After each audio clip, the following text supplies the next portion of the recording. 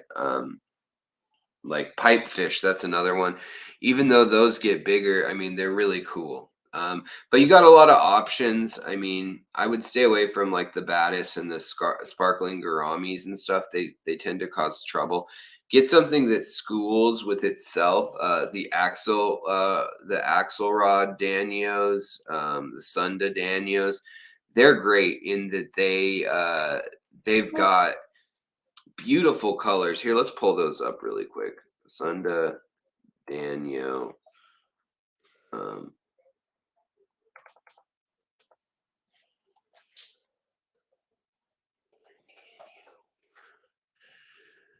And these come in a bunch of colors. So let me share the screen here. But these are one of my all-time favorites too. Definitely. All right, share. Sunny. Okay. Share screen. Window. StreamYard. Sun. Okay. All right.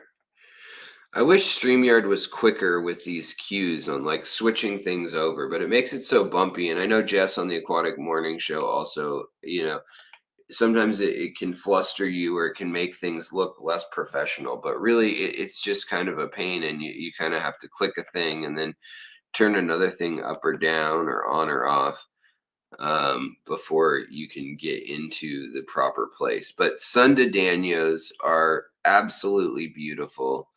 Let's see if we can get some good pictures of them. Yeah, I mean, look at these. And they come, look at this, in green. There's a green variety. There is a blue variety. There is a red variety and a gold variety, as well as silver. And they're all found in the same general areas where we found some of like the least killifish, like the dark tannic water is where they like, just like in Florida where we found those conditions. Let's see here. Sounds like you were describing my brain. Well, thank you though. But yeah, so those are really a fun one. And I wish more people would keep these, like these and Gold Ring or Tin Winnie Danios, Tin Winnie Danio. These are one of my all-time favorites. Maybe we should just go take a look in the fish room for the last part of this talk, since that's always something people seem to enjoy. But yeah, these guys just naturally have pretty flowy fins and just the beautiful markings and stuff, even though they're not necessarily like super new. I think they're 2008, I want to say, is when they were discovered. So it's still fairly new. Like 12 to 15, I guess 10 to 15 years is new to me. It's new to me. Hey guys, meet my new girlfriend. We've been married 10 years. All right, so the other thing I want to show you guys is on Aquatic Arts. They have some deals that I can give you guys info on. So you guys can use this code BF Refresh 20. That's fine. You'll get 20% off. But if you want the 20% off and you want a chance to win another $250 or $300 prize. We're going to give away 2 more of them. Then don't use that code, the BF refresh. Use BF secret 20. And that will get you access to my prices basically, or to my my group discount basically. But I want to show you guys some of what they're featuring at the moment, because the other thing is their supplies are getting low now, in that their last sale, like I said, they were trying to sell off a lot of the fish that they don't want to hold over winter break when shipping is stopped. Oh, they have blue. Oh wow, they have blue Stiffidon. Now the other thing you can do, and the channel doesn't get credit. I don't get a cut. I don't care about that. I want you guys to get the best deal. But you could go to Vivi, and if it's too expensive, the shipping on one of these or the processing or whatever, just say like, hey, I'm gonna buy it over on Vivi. Look for the one that's being sold by Aquatic Arts over on Vivi, and sign up or try it out, and you'll get the $25 overnight shipping, which nobody can beat. It's insane. Let's see here. Leroy Hall, what's going on? Jose Torres, what's up? I'm so excited. 2 more days. What's happening in 2 more days, Jose? Did I miss it? You're getting some neon tetras. Nice. I think they're still offering also a dozen neon tetras on Vivi for $12, and shipping is $25.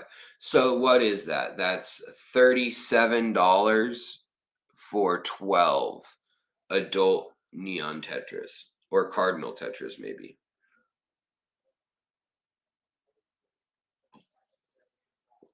Crazy deal. So, all right. So at Aquatic Arts, if you want to use the code BF Secret 20, that will get you 20% off any of the stuff here. Now, I had these bleeding hearts. They're really fun, really cool genetics.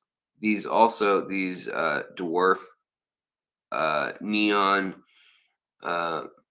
Melanitania praecox. They're rainbowfish. They're pretty fun.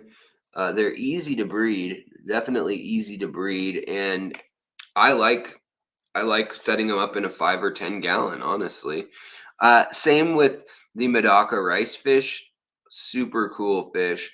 Same with some of the albino ancestris, and some of the non-albino ancestris even are going. Pygmy Corys. This one was the one that I can't believe. So it's $10 a fish, and I get that they're bred locally and in a tank-free environment, but I can't do it. I can't do it. That is a crazy price. However, then you look at other things like red whiptail lizards, and they've got them for $17.99, whereas they were $23.99 at every other store in my area when I last looked. So it's kind of weird trying to get to know the prices and like what things are at this time, especially if you guys are newer to the hobby. You guys are probably really in the woods, scratching your head trying to figure out how things work. They also have these yellow flash, just awesome looking cockatoides, or cockatoo, but super cool with the yellow. I had not seen that in a long time. Let's see here.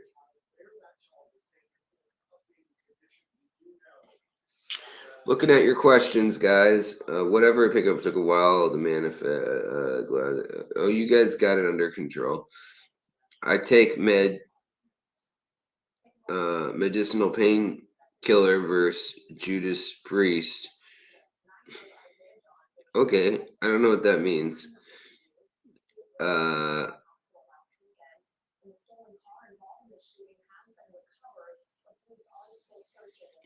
Guys, Jag till 100% Kent adjuvket och att vara vaken varginat kan la att bli en vana habit. Mick, I don't speak your freaky deaky Dutch or Norse or Celtic or Klingon or whatever it is you're trying to tell me. I appreciate it. I wish I was more multicultural, but I don't know what you're saying. But I love you. Also, look, they've sold out of these guppies and things that they had just gotten in for this sale. So, I mean, we should be clearing them out pretty good this year. We'll see if Honey uses my code and shares it, or if Honey uses their code. But with my code, you can win $500 of gift cards, whereas theirs, you just get the stuff off. So there's a slight edge to my code. Also, these are silly priced, $34.99 for Empire gudgeons. Which are very interesting fish.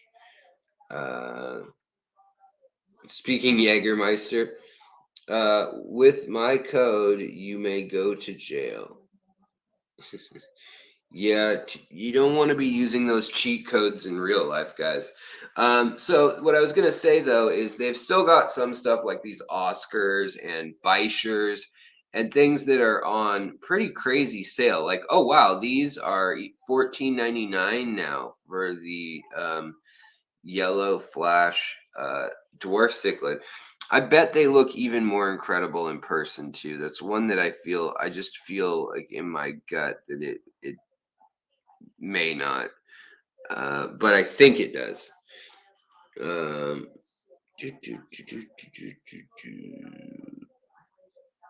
Oh, Mick. All right, so then they've got these little guys. I love the little tiger teacup platies. They're not too balloony. They're not too like detrimental to their existence the way they've been bred. They've got the crazy deal on Vivi.com about these neon tetras, and then they've got the cardinal tetra out, just lurking around doing its thing. So yeah, tetra galore, baby tetra galore. And I think if you ask your club to be quite frank, you may not have to pay anything. People may just have some old tetras that they're done with in their display or whatever. But here we've got more. Here's some red line live bears, which is one I don't necessarily know, but it looks like it has a red line. So very on brand there. And then also these green beta mochachiensis species, very cool. I had some of those that had babies. They're up in my tank right now. Love them. Also the green Kubota rasboras, very, very cool. And then here is this the Phoenix? Hold on, I'm trying to figure that out. It's either a chili. Where did the name go? Oh, chili. Okay, it is a chili. It's a Brigite. But they still got those in stock. Also, I was told that they have a breeder pack, or at least that they have in stock. Yes, they have CPOs. They have the orange ones. They're only $11.99, which is a great deal around here. And then they have some push, or rather hybridized, that just didn't work out. Here they they might be gone, but yeah, there are some beautiful crayfish from Central America. Now, I probably won't be bringing back any crayfish from my trip to Florida just because I don't have the space to take care of them. They're pretty needy. They make a big mess, and they're really cool. But they're kind of like stingrays in that sense, like where you're like, whoa. And then the next day you're like, whoa. And the next day you're like, yeah, it's good. And then third, your head's on the book on the counter so that what am I talking about? What am I wandering on about in my thoughts, guys? I'm getting tired. My brain's not working. But look at all these beautiful blue Cherax. Silver Creek, what's up? Fishery, there was someone posted on one of your live streams about having a line on a supplier who's a female Scarlet Baddis. Do you know who she was? Well, in a roundabout way, it's probably me because I sold like over 40 females in the last year and a half to people in the community in Seattle, as well as a few other spots when people really wanted them. And then it left me with a colony with only 2 or 3 females, and then the male snapped one day and killed them because he was the hybridized one, which was a super bummer. But yeah. But I don't have any females at the moment. Hopefully someone else will be working on that also. But yeah, so these botanical combo packs are really quite cool too. Yeah, so here's the beautiful blue and like snowflake crayfish, which is the Procambarus aleni. And I don't know. They're pretty cool, even though they get a little bit bigger than say shrimp or anything. Not a ton. I mean, these ones. Let's see what does it give online that they could get to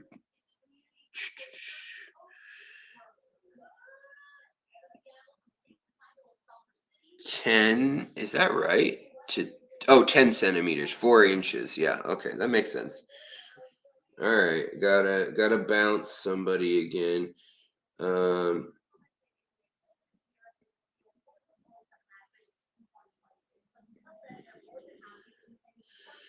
All right, appreciate it. Okay, so then the other thing that's going on at Aquatic Arts, like I said, use the code if there's anything you want. They also have new plant packs, which I think are pretty cool too. So the new plant packs that they're gonna do is they've got them organized by like different water attributes. So hard water plant set, a soft water plant set, high tech, low tech, the Ludwigia beginner stem combo. I mean, it's only $18.99. The Cryptocorn Wenti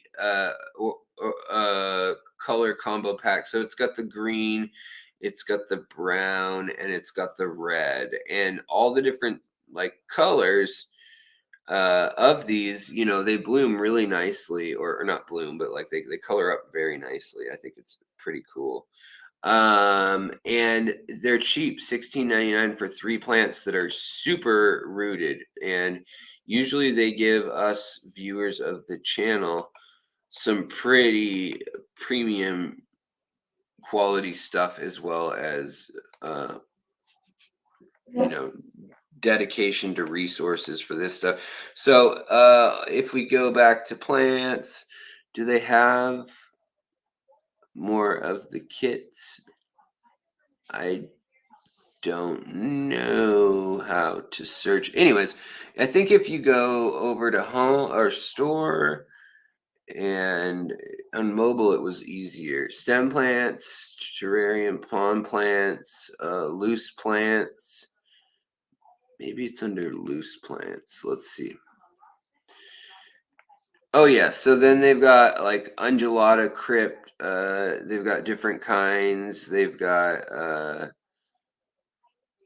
whole bunch of different stuff that's just really cool stuff right now. I mean, $2.99 for the onion plants, Anubias fraseri with really good root structure, $6.99. I mean, the boat got off the docks from the tropics, from either Florida or maybe the Netherlands, or I suppose it could be somewhere else like Singapore or India, but they're bringing all sorts of cool plants, and including some that I've never seen in the hobby, which is really cool. I mean, I've always liked water hyacinth and stuff, but I never realized like what a biological hotspot it is. Plant stem combo beginner aquarium plants: moneywort, dark red Ludwigia, and a griffin strain.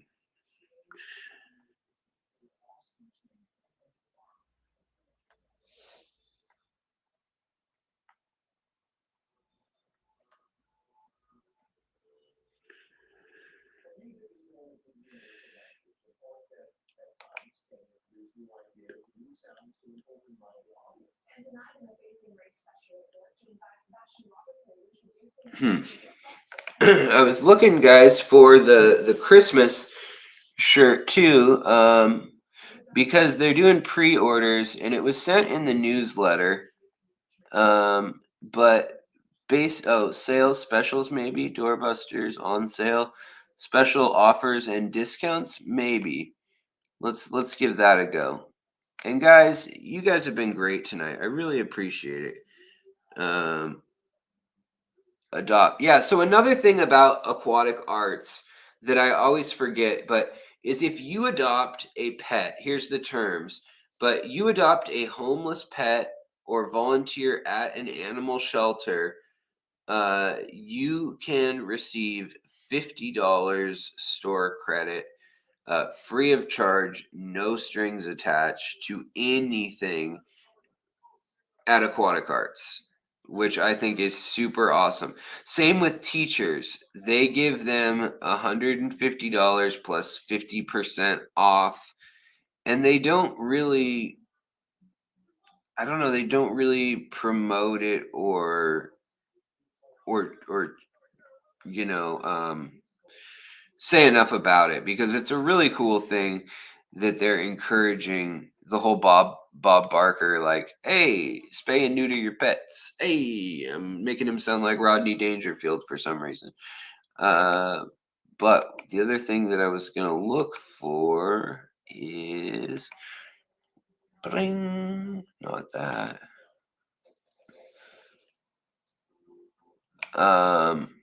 Go away. Why is it haunting my dreams? Okay. On to weekly specials, maybe. So I made a design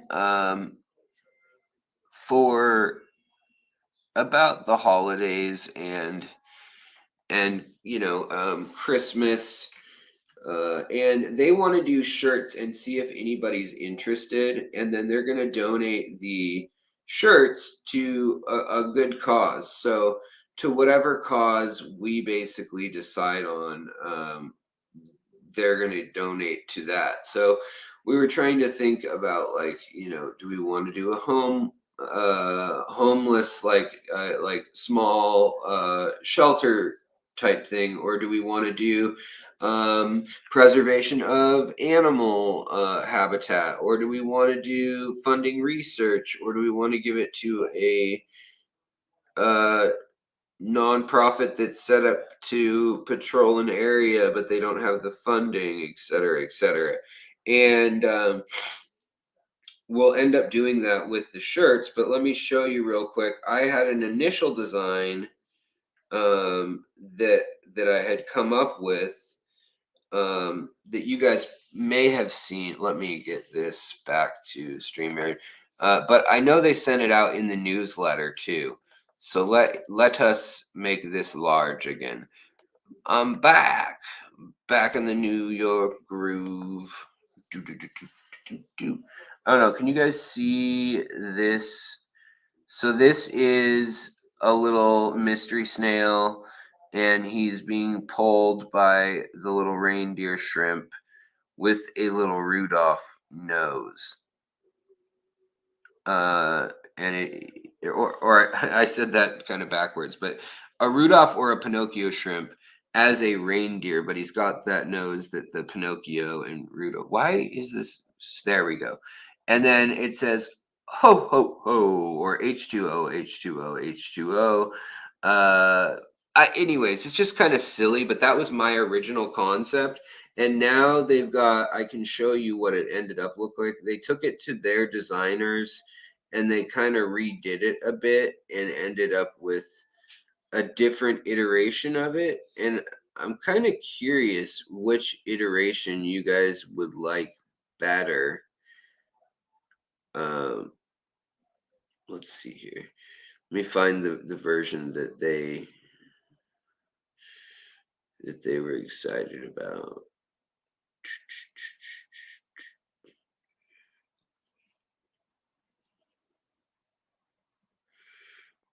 What the heck? Where is it?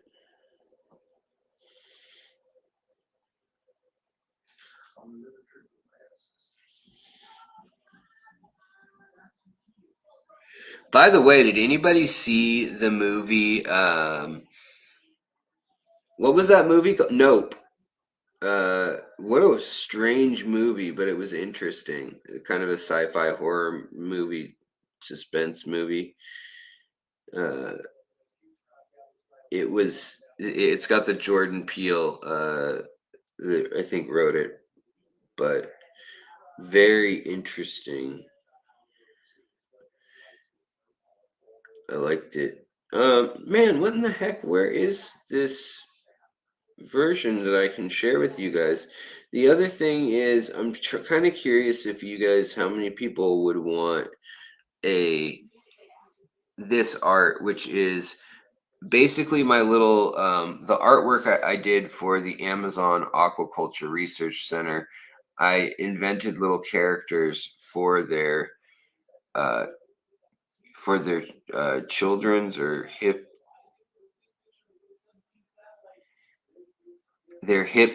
talk to the kids marketing slang of we're hip, we're cool, dicka dicka dicka dicka. Dr. Anthony doing the how do you talk to kids about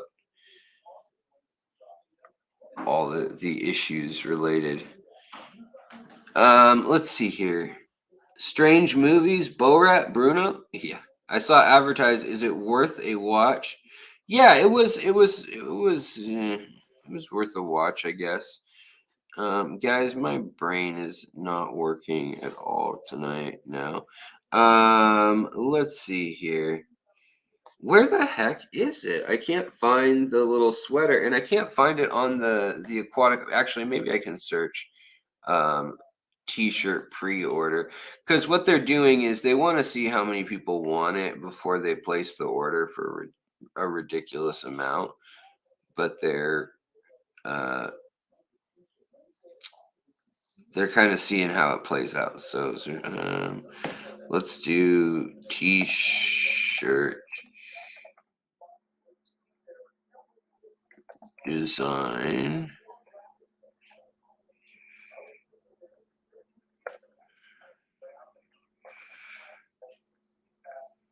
Huh.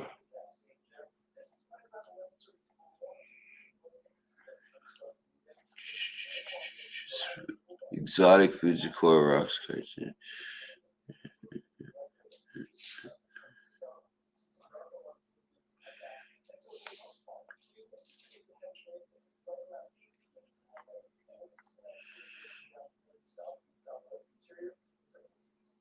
Huh. Yeah, I don't know where the heck. Where is this shirt? I guess I could pull up the newsletter. That would. Oh wait, here it is. There we go. So they dropped the price a little bit, but it's all the way up to 2XL, and it's $29.99. Now you guys saw my design. It's pretty different than this design. They vectorized one of my early designs, and this was really really recent that we sorted all this out. But here you can kind of see the color tones, but it doesn't really look like a Pinocchio shrimp there, and that's kind of one of my bummers. thoughts on it. But in any case, it's probably going to go to a good cause, to like a charity, and it's kind of a proof of concept. If anybody wants them, they're out. Aquatic Arts has never done any merch for the public, so they're going to special order them and like get them done in a small batch and make them after the fact. But if you guys are interested, they're there. So I wanted to point them out. We'll be doing more probably on my own account. But again, if you want to get that discount, it's BF Secret, Black Friday Secret 220. And you still got what, 5 hours of Black Friday itself, but you really have even more time than that because you've got the whole weekend. Also, I saw that the other day some of their crabs were back in, so I think they'll be releasing more. Yeah, like the vampire crab, all these lines were back the other day. Another orange disco crab is back. So they are constantly, like I always say, oh, it's going to be called Swag. How did I miss that? So there's a new tab called Swag, and there's going to be art that's inspired by my art, but I kind of want to make it so that it's art that I literally create verbatim rather than stuff that my graphics kind of helped on, just because it feels a little wishy-washy, and I kind of enjoy the art of it. So I don't know. What do you guys think? Is it stupid? Is it cute?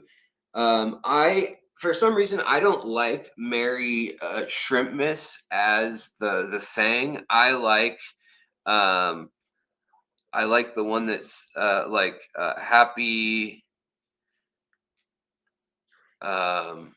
happy Smolidays with like a little CPD saying it in a thought bubble. And then I didn't like the garland around it all. Oh gosh, was I even sharing it? No, because I'm an idiot. But yeah, so you know, and the shirts, the women's shirts are fitted too, and they're supposed to be good quality. This is what happens when I stop paying attention to the chat and start getting what is it? Stop being nice and start getting real. The real world. Any other Black Friday deals that you guys can think of that you want to share with the commune out here?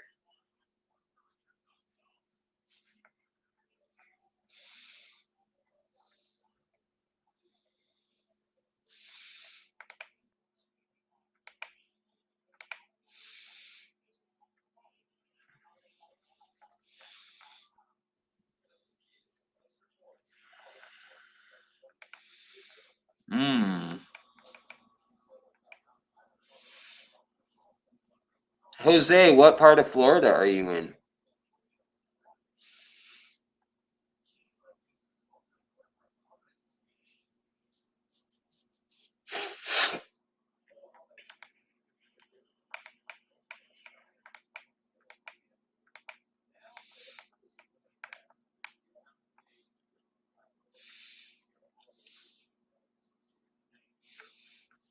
Yeah, their shirt design. Sorry, guys. It's here. Their version looks like this. My only beef with it is I kind of like the full color more, but it is more to print, so I get that. And I don't particularly like the word shrimp miss. Something about the word shrimp just feels shrimpy. I don't know, weird with Christmas. Other than that, I think they did a great job with the vector drawing. Like, if you have to work in a limited constraint, I think they did a pretty good job. And I like that it's on the front of the shirt 100%, not the back. Because a lot of us wear hoodies and stuff. But yeah, I just it's hard to know with how these will turn out sometimes too. So it's worth a shot. But if you're interested, use my code. Yeah. Alpha Preacher, same story as last time. Been sick since Sunday. We all tested negative until today. Oh no, I'm sorry to hear that. BJ says, I can't see that on the little phone screen. I did see your design the other day and I like it better. Well, thank you. Yeah, I'm sorry. I am tending to fish and listening, but who is this seller? Oh, it's Aquatic Arts. I work with them a lot, like for a big company. I wonder what rank they are now in company size. But now, you know, there's a lot of other options out there in the world. I know Ryan of Native, was it Florida Native Fish Keeping, or yeah, I think that's it. He put some shirts out that are like from 0 to 100 in really fast, and it's like a guppy. So some of their stuff's really cute too. There's just some cute kitschy kind of stuff going around this year, and I'm curious if you guys like that kind of stuff or if you like more serious, like just the facts, ma'am, dragnet style, like we'll only need to be here for a few minutes, and it's like kids who do reefer these days, they dun, dun, dun, dun, dun. Dun, dun, dun. If anybody knows what I'm talking about, you're probably like, oh yeah. And if you don't, you're probably like, what in the hell are you talking about? So I saw they were selling crayfish that was tank bred. Isn't that important for parasites? Very much so. And for the fact that a lot of them are endangered. But yes, also for that, and for the fact that then you can say where the lineage came from. It won't be hybridized at all and won't have the like super cloning crayfish gene or anything like that, which cannot be said of Florida waters or wherever you would, get them. So guys, I'm going to wrap it up. Gonna wrap it up. Wrap it up. Wrap it up.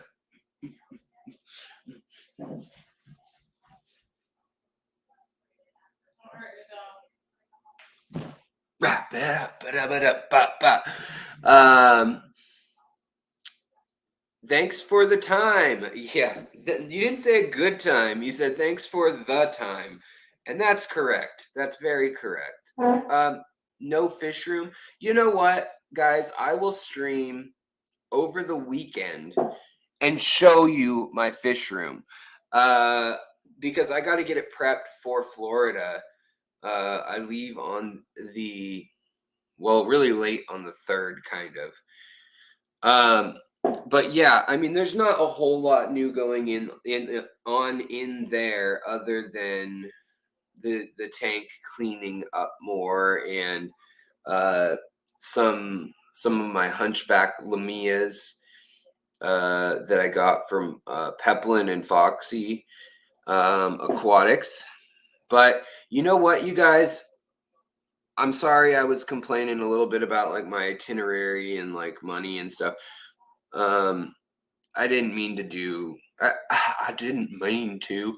I just meant to tell you that I sympathize with you guys, and I want to know: do I spend 3 weeks on a video that's very niche, like the one that's up right now? Like, if you guys could all do me a favor that are interested in that, and just comment yes or no, even, or comment something else, whatever, it doesn't matter. About the video, I've gone through so many thumbnails and I've obsessed over it because I spent so much time on it, that I just, it like starts eating away at you when you're a YouTuber. And I had this thumbnail for a while, which is the discovery, rewriting human history, how fish shaped early humans and our evolution. literally, like, you know, the fact that we are part fish, and then the eating fish allowed our brains to grow, which is just all of that such a crazy story to me. Then we've got this little one which has got this oil painting of these guys trying to catch fish out in the what do you call it, Mediterranean Sea, I would assume. And then I also tried the one I started with. None of it got the best, you know, traffic.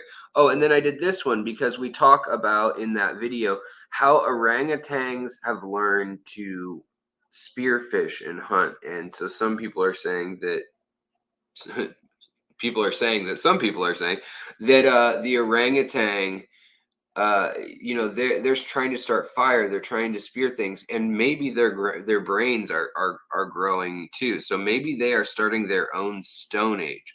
I also even had this one. This is a cool one in that this is a Minoan tile of fly fishing by like the elite and the royal class. Why won't this focus? There we go. And it's this giant wall, but it shows them fly fishing, and it shows them net fishing, and it shows them basically dumping stuff into seines and stuff.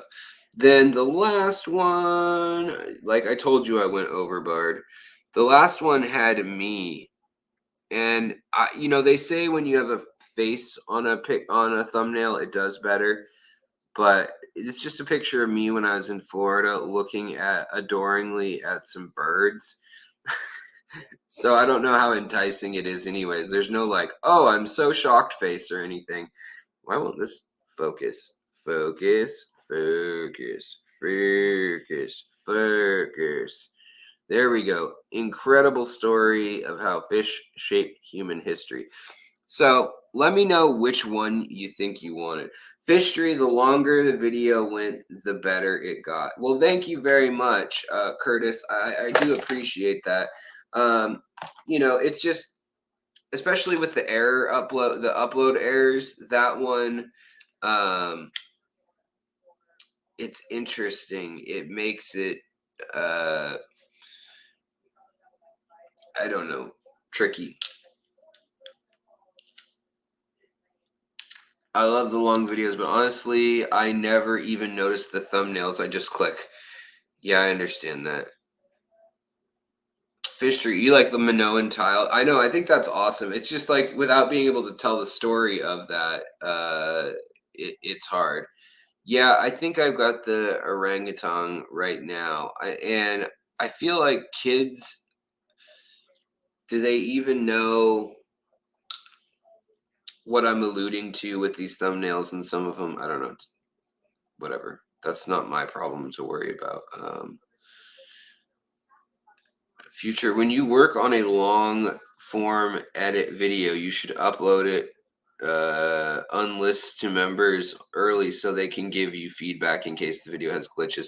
Yeah, Rob, I should do that. And you know, part of it is how much content I still create. Like I'm creating 4 videos every Sunday of the news. I'm doing the 2 live streams, so that's 6 pieces of content. Then I usually do 2 to 3 more a week. So I'm doing anywhere from 8 to 9 pieces of content a week. It's really, really a full-time job at this point.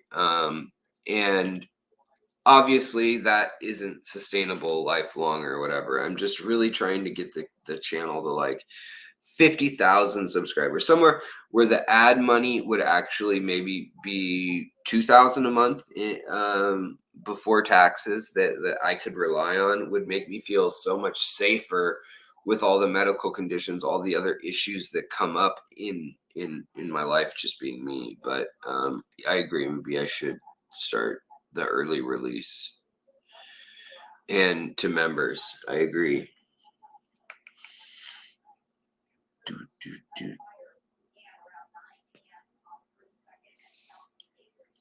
All right, guys. Well, I have to thank you all so much for being here. I think my eyes are just, I'm having trouble focusing my eyes, so I don't want to look like a crazy person just going like, I look like that orangutan trying to spearfish, like, and And that's not the look I'm going for, guys. Orangutan spearfishing is not on trend this year. But I'll be back soon. Don't forget to get those Black Friday sales, those deals. You know, at Aquatic Arts, it's you know, BF Secret 20, and you'll get 20% off anything now through Monday. The big 25 to 35% off deals, they already happened and they're not coming back. So that's that. Also, you know, thanks for spending the night with me. Let's spend the night together.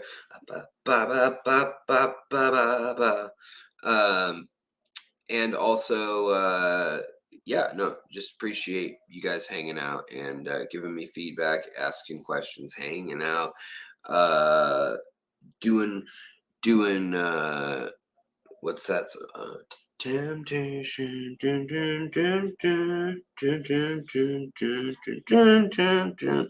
Having 80s flashbacks in my head to music tonight. But I really do appreciate it. Y'all can start trickling out of here. The little trickle out of the corner of the room of either bored or bored or drained brains leaving. But I do so appreciate you guys supporting the channel, supporting the work I do, hanging out, and giving me feedback, giving me feed take. If you guys are hanging out in person, I'm eating some French fries. You guys can have some French fries, have some feed take. But hopefully in Florida, I'll meet up with some of y'all in real life. And again, thank you so much, Super Chatters members, those of you who watched later, those of you guys who helped me organize things, and those of you guys who have an opinion on what you want me to see in Florida. I think I'm starting down in Sarasota, then going to Plantland, Lakeland, Ruskin. Then we'll be going up to maybe Tampa, then over to Aquatics, and then up again to Grant and Grant's house with all the Garden of Eater shrimp and Shelby, and then to what's his name? Lucas Brett's house to tour all that. So busy itinerary. Also, hopefully going to stop at the university, interview 2 professors on papers they've recently done, as well as a host of other little knickknacks I have planned for Florida. But I definitely have to watch my spending. So like, let me know when I hit on a good idea or where you want to see something like the aquarium versus like, nah, we don't need to see that. But yeah, all right, guys, have a good night. I will talk to you later. Much love. Happy Thanksgiving and a happy New Year. Does anybody ever say that? Happy Thanksgiving and a happy New Year to you. All right, guys, I'll talk to you later. Have a good one. I'm losing my steam. I'm getting tired. I gotta go rest again. But you guys take care. Thank you so much. Goodbye. Guten morning. Bye. Take care, guys. And I keep saying that, but my end feed button won't work. I am trapped in the matrix, trapped in the actual